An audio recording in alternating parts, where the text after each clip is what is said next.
A glistening thread woven into the illustrious fabric of our cultural heritage is yoga. From times immemorial, the science of yoga was handed down from master to disciple. Yoga in the broadest sense is the science and art of higher life. It is a disciplining of all our powers, physical, mental, moral and spiritual, with a view to a richer and fuller life. Yoga is therefore fivefold: Hatha Yoga, Raja Yoga, Bhakti Yoga, Karma Yoga, and Jnana Yoga, according to the power taken up for culture. Here, however, we begin with examples of Hatha Yoga. Originally, some of the secrets of yoga were inscribed on leaves of palm. But with the perfection of printing, a vast literature on yoga came into being, and even the other nations of the world betook freely through their own tongues of its deep wisdom. Unfortunately, though, many still exploit the fair name of yoga. Eating glass is spectacular, and because of its unusualness readily passes as yoga.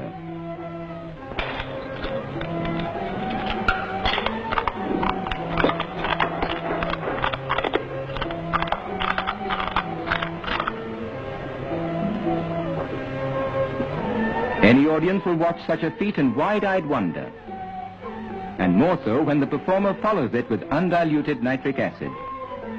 But these exploits aren't yoga. Here's a Swami who is always ready to serve suffering humanity.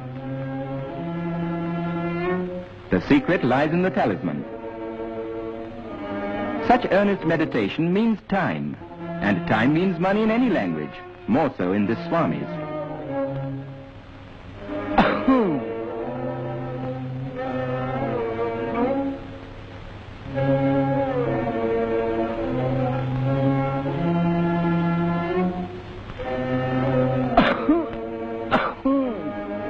It takes all sorts to make a world, and such acts have done much to discredit yoga.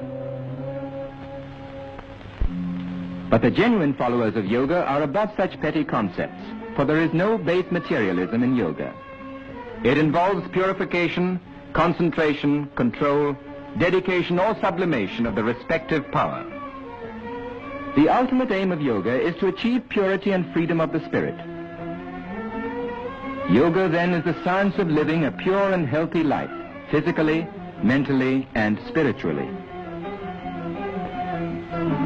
To help achieve this end, a set of physical exercises called asanas has been evolved, which can be followed by anyone of any age, race, or creed.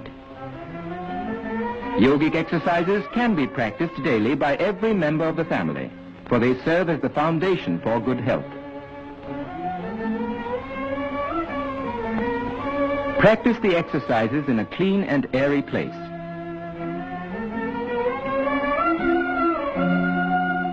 It's never too young to learn or to benefit from yoga.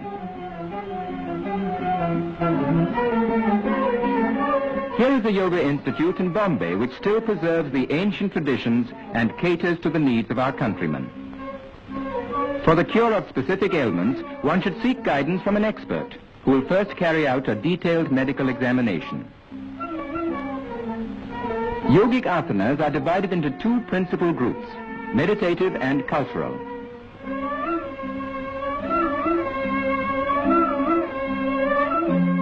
This asana, Dhanurvakrasana, or the bow curve pose, helps to keep interior and posterior muscles supple. The average man uses only 1/3 of his lung capacity. The expert measures the patient's lung power with a pneumatometer, after which he will be given the proper asanas to develop the use of his lungs and diaphragm. Without the guiding hand of an expert, a knowledge of yogic exercises can be obtained from a book. But such reading should not be taken too literally, for such knowledge may boomerang. Our friend here seems to be sticking pretty close to the printed page.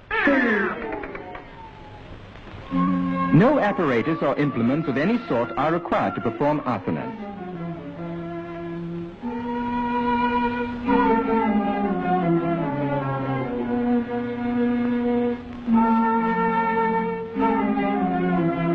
Unlike physical culture in the Western style, the accent on asanas is not to develop muscles for the sake of muscles alone.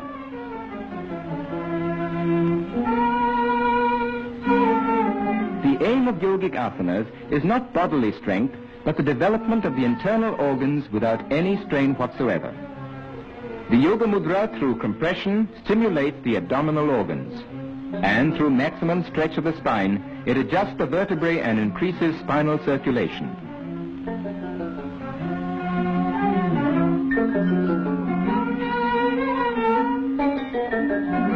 For promoting elasticity of the body, there is no better exercise than Paschimottanasana, the posterior stretching pose.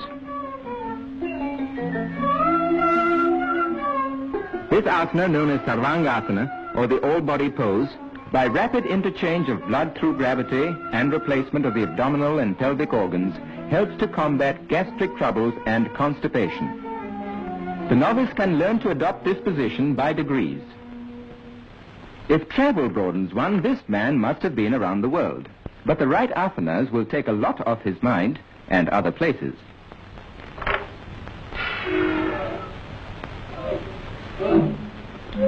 Even though of ancient origin, the daily practice of yogic exercises will benefit all who live in the modern world, no matter what profession we follow.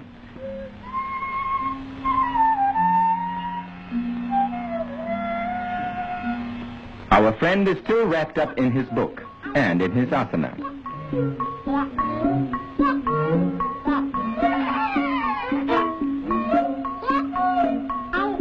What he needs is a helping hand. Good, he has one to spare.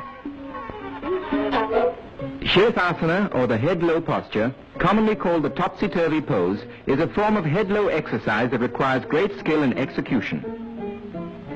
Observe its execution carefully. It is, however, an asana that is extremely beneficial to persons suffering from constipation. The Shirshasana must be practiced in moderation by stages, first a few seconds and then gradually increased to 5 minutes. It improves the general circulation, especially in the head, and relieves pressure on the distended or compressed internal organs. It is good for the brain and improves the memory. It is also supposed to prevent gray hair. The beneficial effects of yoga are also enjoyed by our women. Here's the Bhujangasana, or the famous cobra pose, specially suitable for women in the exercising of the spine and abdomen and for toning up the pelvic muscles. Viparita Karni, or reverse process, tones up the pelvic organs.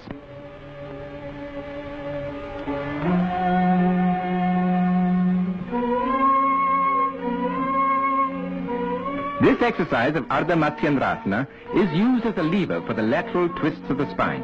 It stimulates brain activity. Such is the success of yoga in the West that a famous ballet school in Europe has adopted many of the asanas as a part of its curriculum.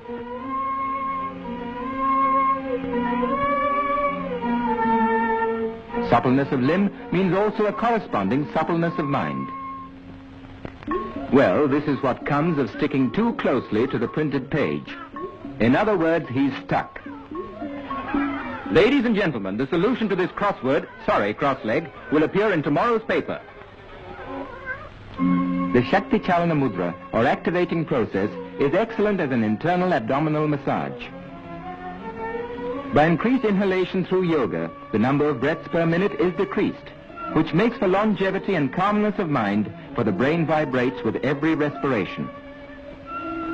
This is Bhastrika, or bellows breathing, which, by rapidly increasing the supply of oxygen, stimulates the respiratory tract and keeps it perfectly healthy. The aim of yoga is not only bodily strength, but health, stamina, and efficiency of mind, qualities that we all need at work or play in everyday life.